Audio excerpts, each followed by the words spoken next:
কিছুক্ষণ আগে সোনাল চৌহান মানে দরদের নায়িকা সোনাল চৌহানের আবারও একটা নতুন ছবি এসেছে। তো সেই ছবিটা স্বাভাবিকভাবেই নিমেষের মধ্যে সোশ্যাল মিডিয়ায় ভাইরাল হয়ে গেছে, কেননা আমরা সকলে দরদ সিনেমাটার জন্য ওয়েট করছি।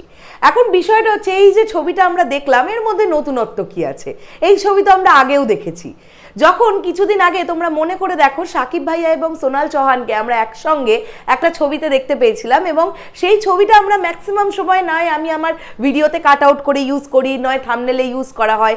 তো এই ছবিটা তোমরা সবাই দেখেছো, ওই সেম কস্টিউমেই আবার একটা সোনাল চৌহানের ছবি কিছুক্ষণ আগে এসেছে। তো নতুন করে না এই ছবিটা নিয়ে আমার বলার কিছু নেই। যদি ডিফারেন্ট কোনো একটা কস্টিউম দেখতাম বা ডিফারেন্ট কোনো একটা ধরনের লুক দেখতাম, বা ওর যেটা নিয়ে আলোচনা করা যাবে এরকম কিছু একটা হলে আমি ডেফিনেটলি আলোচনা করতাম। তো এটাতে আমি এটাই বলতে পারি যে সোনাল চৌহানকে দেখতে প্রচণ্ড ভালো লাগছে, সেটা আমরা আগেও বলেছি।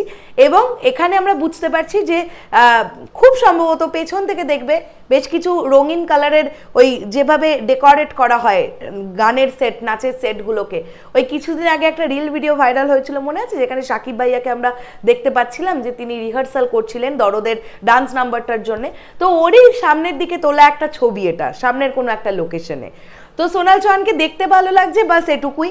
এর থেকে নতুনত্ব আমি আর এই ছবিটার মধ্যে কিছু পাইনি, তাই এই ছবিটাকে নিয়ে আমি নতুন করে কিছু বলবো না। দেখা যাক এবার, যেমন সাকিব ভাই আর একটা মানে মারকাটারি লুক এসছে দরদে, সোনাল চৌহানের কোনো লুক আমরা আলাদা করে পাই কিনা সেটা দেখার জন্য আমাদের ওয়েট করতে হবে। তবে যে বিষয়টা নিয়ে এখন এই ভিডিওতে আমরা কথা বলবো সেটা হচ্ছে, আজকে সকালবেলা আমি তোমাদেরকে বুর্জ খালিফার ইভেন্ট রিলেটেড একটা ভিডিও বানিয়েছিলাম, তোমরা সকলে নিশ্চয়ই দেখেছো। এখন আর একটা সুন্দর আপডেট তোমাদেরকে দিই, কামিং 7 দিনের মধ্যে আমরা সবাই জেনে যাব যে কবে বুর্জ খালিফাতে অনুষ্ঠানটি হবে, বা দুবাইয়ের যেভাবে প্রোগ্রামিংগুলো সেট করা হয়েছে সেগুলো কবে কোথায় কিভাবে হবে সবটা আমরা জেনে যাব কামিং 7 দিনের মধ্যে, আসন্ন 7টা দিনের মধ্যে। ইতিমধ্যে অনন্য মামুন ভাইয়া আছে কলকাতায়, জাস্ট 3-4 দিনের মধ্যে তিনি কিন্তু দুবাই যাবেন, আর তিনি দুবাই যাওয়ার পরেই কিন্তু মোস্ট প্রবাবলি অ্যানাউন্সমেন্ট চলে আসবে যে কবে কোথায় কিভাবে এই দরদের ইভেন্টগুলো হচ্ছে। তো সেই পার্টিকুলার ডেটটা জানার জন্য আমরা অপেক্ষা করি। আমি তোমাদেরকে অলরেডি বলেছি যে যেটা আমি আমার তরফ থেকে মানে আমার কাছে যে খবরটা এসেছে, ইনার আপডেট বা ইনার সোর্স যেটাই বলো, সেখান থেকে আমি জানতে পেরেছি যে এপ্রিল মাসে কিন্তু এই ইভেন্টগুলো হবে। এই ইভেন্টগুলো কিন্তু সাকিব ভাইয়ার জন্মদিনের দিন হবে না, অর্থাৎ 28শে মার্চ হবে না, কেননা সেই সময় কিন্তু রমজান চলবে, আর রমজানের সময়টাতে ওই একটা মাস কিন্তু সেভাবে কোনো বড় ইভেন্ট হবে বলে আমার কাছে কোনো খবর নেই।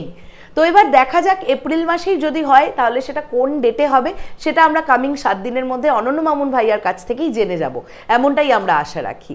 আর টিমের কাছে একটাই অনুরোধ থাকবে, যদি নতুন কোনো ছবি দেওয়া যায় যে কস্টিউমে আমরা আগে দেখিনি সাকিব ভাইয়াকে বা সোনাল চৌহানকে, সেই ধরনের কস্টিউমের যদি কোনো স্টিল আপলোড করা যেতে পারে আমার মনে হয় সেটা ভালো হবে, কেননা একই ছবি বারবার অন্যান্য অ্যাঙ্গেলে সেম কস্টিউমে সেম ফেশিয়াল এক্সপ্রেশন আর কত দেখবো। কাজেই আমি এই পার্টিকুলার ছবিটার মধ্যে থেকে নতুনত্ব কিছু পেলাম না। দেখা যাক কিভাবে প্রমোশন হয়, সবটাই আমরা ধৈর্য ধরি, সবটাই আমাদের কাছে আসবে। শেষ করলাম ভিডিওটা, দেখা হচ্ছে আবার খুব শিগগিরই নতুন কোনো ভিডিও নিয়ে। আর এই ভিডিওটা ভালো লাগলে শেয়ার করবেন, লাইক করবেন, আমাদের চ্যানেলটা সাবস্ক্রাইব করে দেবেন যারা ইউটিউব থেকে দেখলেন, আর যারা ফেসবুক থেকে দেখলেন প্লিজ আমাদের পেজটাকে ফলো করে দিতে কেউ ভুলবেন না। আসছি আবার খুব শিগগিরই, তাহলে এখনের জন্য টাটা।